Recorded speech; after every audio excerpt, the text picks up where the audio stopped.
Good morning, Clips family. We have a very busy morning this morning. That was redundant. We just unloaded our Supra from our semi-truck. It just got back from New Jersey. So we unloaded that car this morning and we are quickly loading up our enclosed trailer because we're gonna go drop off the Mark V at a wrap shop called SD Wrap. I'll fill you guys in on that in just a little bit. But the car is finally en route for its livery for the year. The car is leaving for Michigan Gridlife in about 9 days. So we have 9 days to kind of fix the car up, make it look a little bit better because it has a bunch of battle scars from the Invitational in Jersey. And the livery is insane. I don't want to give you guys, I'm not gonna tell you guys too much about it, but I will just say it's a very complex livery. It's not your traditional like JDM fire stains or, you know, just the typical liveries that we see. It's very unique, it's very cool, it's very retro, and it's gonna take a lot of time. So we need you can put it there. So we really need every day counts for this livery. So we're gonna load this thing up. And we still have a bunch of M4 stuff to do today, which I'm really excited about. We're gonna make a really big milestone today. So it's gonna be a packed day. And I wanna show you guys the Supra and show you guys dropping that off because the next time you see it should hopefully be the reveal at Michigan, which is gonna be rad.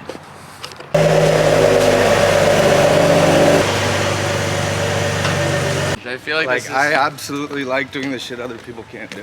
Okay, it's not too rough, but it's mid-season is not an easy job to accomplish. Well, now I got like a full team of people that can help us with everything. Like these guys are gonna help me with some shit, but I actually have to do 100% of the wrapping myself. Okay, well, it's mainly like, oh my god, this is so sick. The problem areas are gonna be, so we had two people like come in on our door right here and right here. So this door's like fine. I would just like push out this. Yeah. It kind of like hits a little bit right here now, but it's like fine. So it's just a matter of like coming in the back and just kicking that out. Well, I think you know I'm like kind of psyched. I know it's a race car. Yeah. But I want it to look fucking insane. And I love that. Yeah. I would say like the closest as you can get it to looking perfect is like obviously ideal, but like if there's like a couple panels that aren't like this, it's not a show car, it's a race car. 2 races ago, like got torn right here and then we replaced it, and then this last event, like we were like up on someone, so this is like someone's like rear end of the car, and it kind of started to like separate this way. So it's just a matter of like, even just putting a riv nut back in that, and that will hold that together.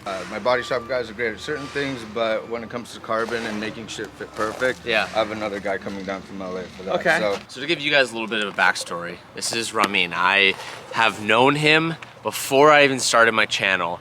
I had one job ever in my life before doing YouTube, and I was actually working for him. I was like I had as my blue E90, he wrapped it. And I would go to shows and try to get people to come in, and this is back when like wrapping was like super new on the market. Like when you saw a wrapped car, you're like, whoa, what is that? Everyone had questions. And then I started doing YouTube and I went off my own way, and then they started doing their own thing, and then they blew up, and they've been one of the biggest wrap shops in like the Southern California area for like 10 years now. And when it came to this project, it needs to be I haven't shown them or told them what the livery looks like, but it's like printed, and there's like some areas that I feel like you're gonna have to hand lay. It's very complex, and I needed someone who I knew could handle a very complex job. I needed someone who was local, and I needed someone who like knows printing and has done printing a lot, and I mean just fit the bill for everything. And we haven't done a project with each other since, and I'm like, hey, this is so sentimental. Yeah, I was like, I need a Hail Mary. Like it was yesterday, we did the gray VMR wheels. Yep. VMR wheels, metallic blue. Goddamn, dude, so like crazy, dude. Like OG. I remember like it was yesterday. Even I was a kid, and I'm like old as shit. Yeah, dude, it was actually the garage like you worked out of was like no bigger than like the enclosed literally trailer. My whole shop was that. Yeah, it was like the no size joke. of a trailer. I was subleasing an old retired paint booth from a body shop in the ghetto. Yeah. It's crazy. In Oceanside. Today, it's Friday. This car leaves Monday morning. 8 days from now? 7 days? He almost gave me anxiety. Did you see that? No. Monday, I'm like, hold on.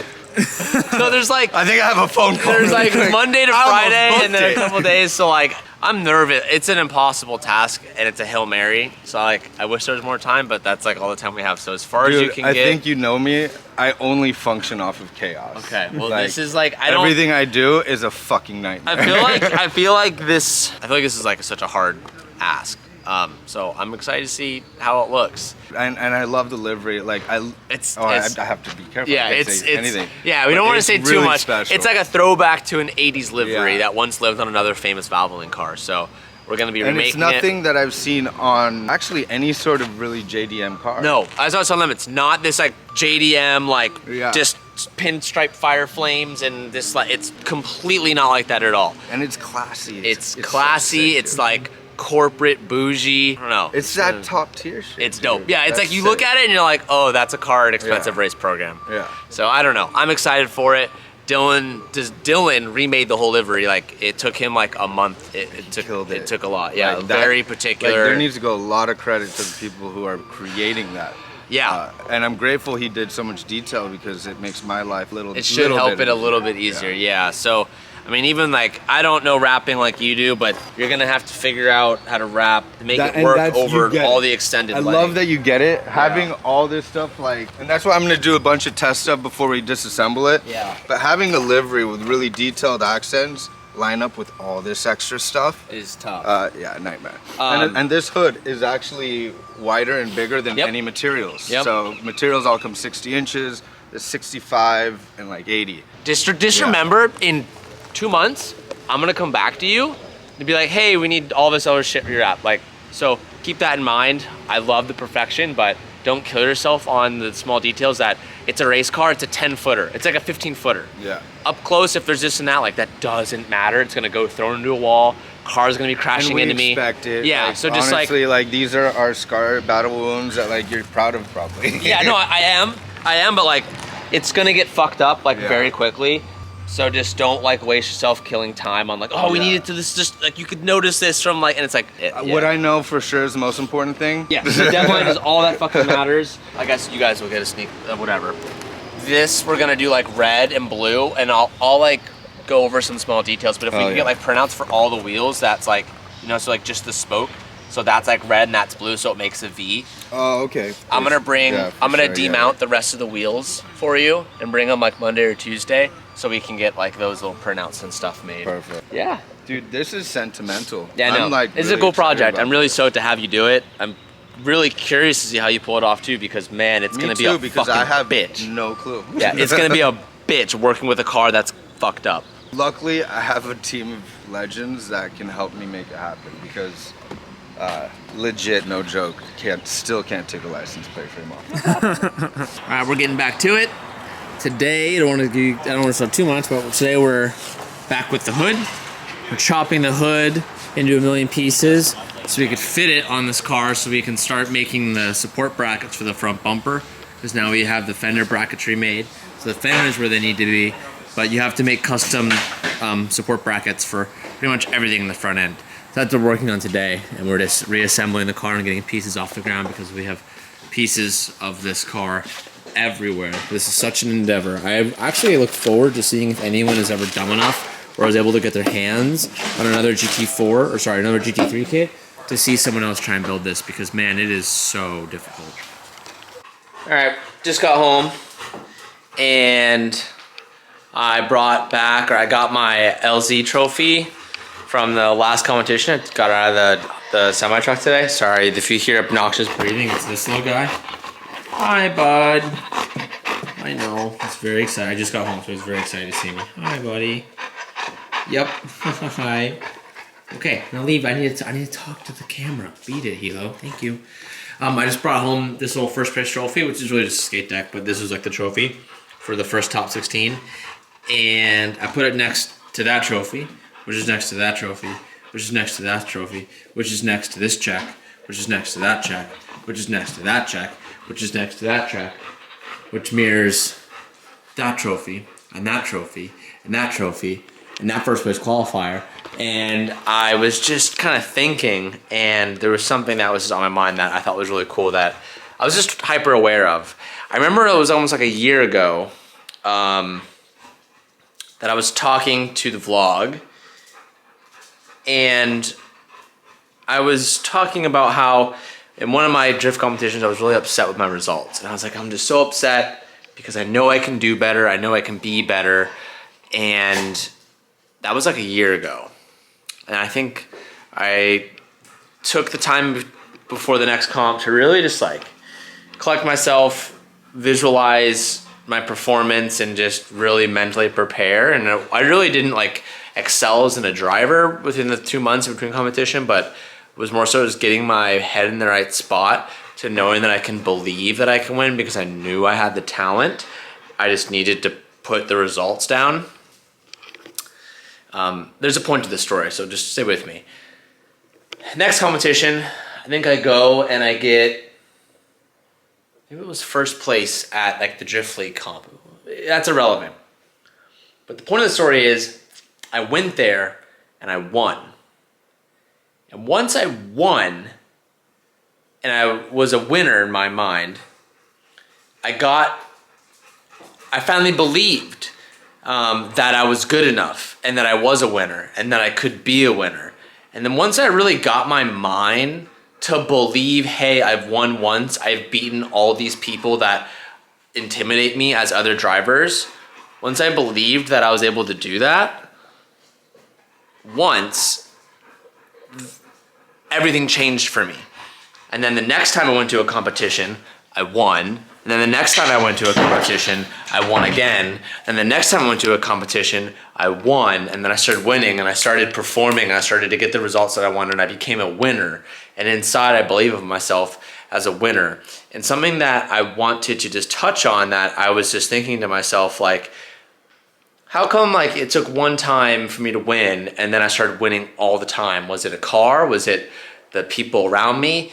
And it was never any of that. It was all in here.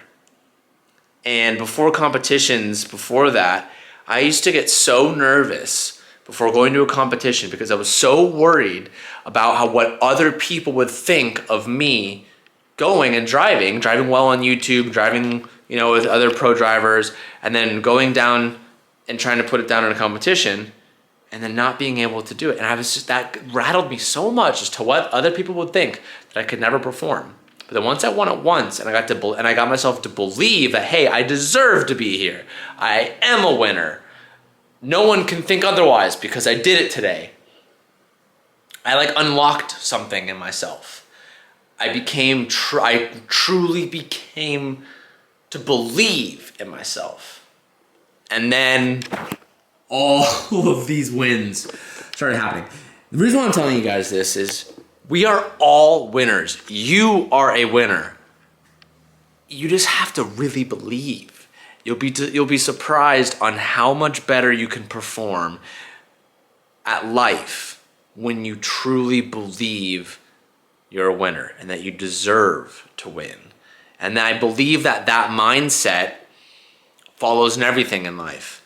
And I can connect all of that to when in YouTube, in business adventures. I believe the reason why I've created successful companies, the most recent large one being Street Hunter, I think some people from the outside go, oh, he just has money and he just has like fame now.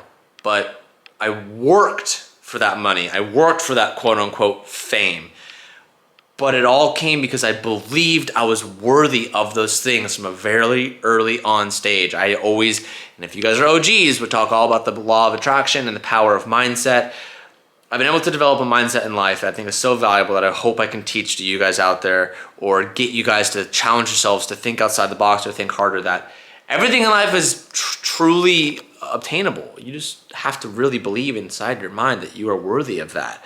And you will naturally put yourself in activities that give you the opportunity or give you the ability to learn and take information and craft that into performance when it matters. Whether it's you want to become a successful businessman, so you start going to activities to learn more about real life business, not just school business, and you start hanging out with certain friends that have their own business, run their own business, so you start absorbing information from them. And then years on the line, all those activities that you've attended about business fall into an opportunity that you see a couple different things and you go, hey, I could create an opportunity out of these things in front of me and create my own business, and you start becoming a winner at no matter what you do. And very long tangent, it's a 6-minute clip, but it's like the right mindset, a winner's mindset. And I started to think about that when I was delivering this trophy. So I was like, damn, this is cool. We just podiumed at the last drift event. And we podiumed now. And we podiumed before that. And before that. And before that. And before that. So, food for thought. I challenge you guys to think about that in your own personal experiences. Have you ever find yourself having that mindset?